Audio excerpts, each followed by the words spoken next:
যে আমরা পরিপূর্ণ ঈদ তখনই উদযাপন করতে পারবো যখন বাংলাদেশে জনগণের সরকার প্রতিষ্ঠিত হবে। আমরা স্বস্তির নিঃশ্বাস ফেলছি, আমাদের পরিবারের সাথে আমরা আপাতত থাকতে পারছি।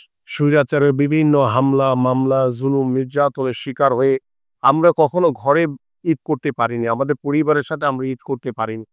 ৫ই আগস্টের পরে এসে আমরা কিছুটা স্বস্তির নিঃশ্বাস ফেলেছি, কারণ আমরা স্বৈরাচার শেখ হাসিনা মুক্ত হয়েছি।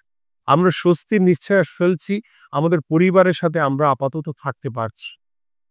আমাদের যে পরিপূর্ণ যে ঈদের যে আনন্দ আমরা সারা বাংলাদেশের মানুষের সাথে ভাগাভাগি করে নিব, সেই আনন্দটা কিন্তু এখন পর্যন্ত আমরা সেই আনন্দের স্বাদ আমরা পাইনি।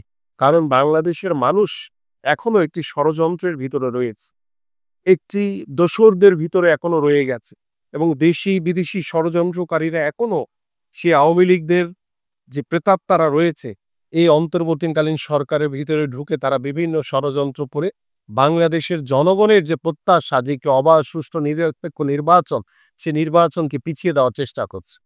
আমি অত্যন্ত আশাবাদী, যে আমি আশা করি যে আমরা পরিপূর্ণ ঈদ তখনই উদযাপন করতে পারবো যখন বাংলাদেশে জনগণের সরকার প্রতিষ্ঠিত হবে একটি অবাধ সুষ্ঠু নির্বাচনের মাধ্যমে।